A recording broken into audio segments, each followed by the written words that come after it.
तर आता आपण जिथं ज्या मार्गावर उभारला आहात तर तुमचं नशीब आहे की ज्या ठिकाणी छत्रपतींना पुनर्जन्म मिळाला मग या जागेचं नाव आहे राजदिंडी मार्ग. तर मी आपल्याला सांगितलं होतं की छत्रपतींनी अफजल खानाचा वध केला म्हणून त्याचा बदला घेण्यासाठी त्याचा मुलगा ज्याचं नाव होतं फाजल खान तगडा सरदार, ज्याचं नाव होतं सिद्दी जोहर, एक ब्रिटिश अधिकारी होता हेनरी रिव्हिंग्टन, सिद्दी हिलाल, सिद्दी मसूद यांनी 40,000ची फौज आणून या पन्हाळगडाला एकूण 133 दिवसांचा वेढा टाकला होता. म्हणजे जवळपास 4.25 महिन्यांचा वेढा होता. वेढ्याचा कालखंड होता जून जुलैचा. या ठिकाणी प्रचंड पाऊस वगैरे पडत होता. वेढा असा कडक होता की खालची मुंगी वर येऊ शकत नव्हती आणि वरची मुंगी खाली जाऊ शकत नव्हती. वेढा पडला की नुसतं काही गडावर सैन्य असायचं असं नाही, तर गडाचे जे खालचे शेतकरी बांधव आहेत ते गुराढोरांसहित गडावर यायचे. गड म्हणजे पूर्वीच्या काळची न्याय मिळण्याची जागा. त्या कारणास्तव आपल्या गडावरती जी रसद होती ती पूर्णपणे संपत या लागली. या ठिकाणी प्रजेलाही प्रश्न पडला, राजालाही प्रश्न पडला, आता अन्नधान्याचं काय करायचं. मग त्यावेळी एक स्वतःहून माणूस हा सरसेनापती यांच्याकडे जातो ज्यांचं नाव असतं वीररत्न शिवा काशीद. जातीन तो नावी असतो, हुबेहूब शिवाजी महाराजांसारखं दिसणार असतो. त्यांना स्वतःला माहित असतं की बाबा आपल्याला जाऊन मरायचंय, पण तरी देखील ते म्हणतात की स्वराज्यासाठी शिवबा म्हणून मरायला मी 100 वेळा तयार होईल. सरसेनापती महाराजांच्याकडे प्रस्ताव घेऊन जातात. महाराजांना सांगतात की बाबा असा आपल्याकडे एक व्यक्ती आहे जो तुमचा डमी म्हणून पाठवूयात का. तर महाराज एकाच मिनिटात तो प्रस्ताव धुडकवतात. कारण का तर दुसऱ्याचा जीव धोक्यात घालायचा आणि आपण मात्र अलगदपणे निसटायचं हे महाराजांच्या बुद्धीला पटत नव्हतं.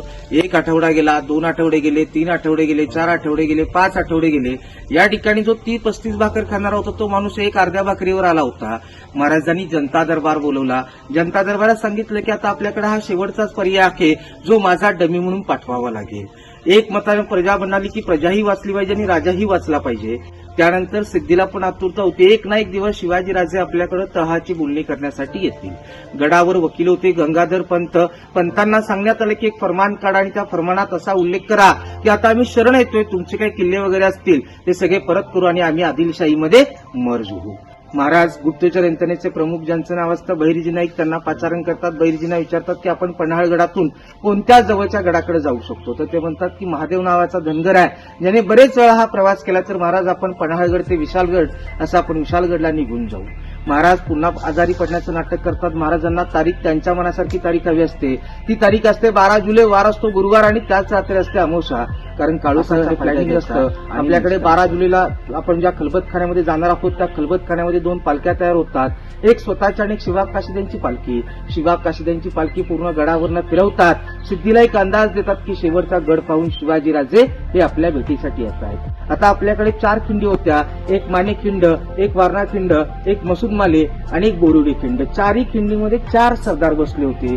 पण जेवढे हे 3 सरदार होते त्यातल्या एकही सरदाराला शिवाजी राजा हा कसा दिसतोय हे त्यांना माहितच नव्हतं. फक्त एकाच सरदाराला माहित होतं, ते म्हणजे फाजल खानाला. कारण त्याच्या बापाचं मरण त्यानं समोरून पाहिलं होतं. म्हणून तो होता माणिक खिंडीत. तो फ्रेंड शिवा काशीद आतमध्ये गेले होते. सर्वजण त्या ठिकाणी खुशी म्हणत होते. सिद्दी जोहर फाजल खान यांच्या मनामध्ये चालू होतं की आता आपण महाराष्ट्रावर अधिराज्य करू, असं करू तसं करू. पण 3-4 तासानंतर फाजल खान पोहोचला. त्याच्या डोळ्यासमोर एकच चित्र दिसत असतं, ते त्याच्या बापाचं मरण. ज्यावेळी शिवाजी महाराज अफजल खानाचा कोतळा काढत होते त्याचवेळी अफजल खानचा वकील ज्याचं नाव असतं कृष्णाजी भास्कर कुलकर्णी आणि सय्यद बंडा या 2 व्यक्तींनी महाराजांच्या डाव्या डोळ्याच्या कपाळावरती एक तलवारीचा घाव केलेला असतो. त्याच घावेची खून त्याच्या लक्षात असते. आणि दुसरी म्हणजे महाराजांची माळा. तो ज्यावेळी उतरतो, आत पोहोचतो, ज्या ठिकाणी शिवा काशीद बसलेले असतात तिथे पोहोचतो.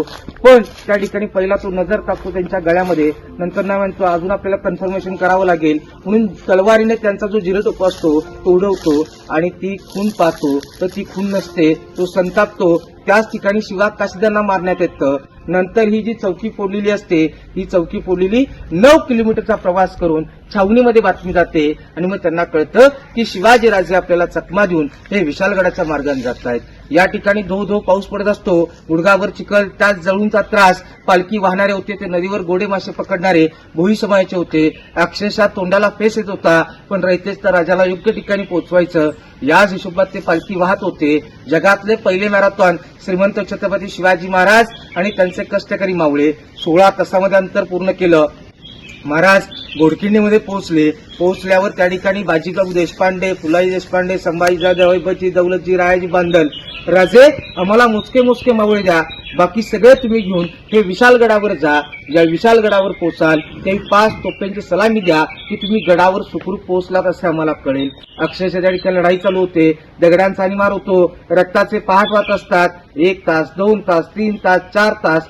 तर रायाजी बांधल असतात ते बाजीरूंना म्हणतात की नाना इतका वेळ का लागतोय. तर बाजीरू म्हणतात की महाराज काहीतरी अडचणीत असणार आहेत, जोपर्यंत 5 तोफांचा आवाज येत नाही आहे तोपर्यंत आपल्याला प्राण सोडायचा नाही आहे.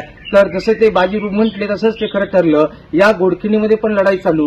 विशालगडच्या पायथ्याला आपल्यातलेच फुटीरवादी एक कर्नाटकी सरदार होता, पिडनायक बेडर, कोकणातले संगमेश्वरचे सुर्वे आणि दळवी, त्यांच्यानी महाराजांची लढाई चालू होती, जी 5.5 तास चालली. 5.5 तासानंतर आपला विजय प्राप्त झाला. महाराज तुरंत वर गेले, 5 तोफांचा आवाज टाकला.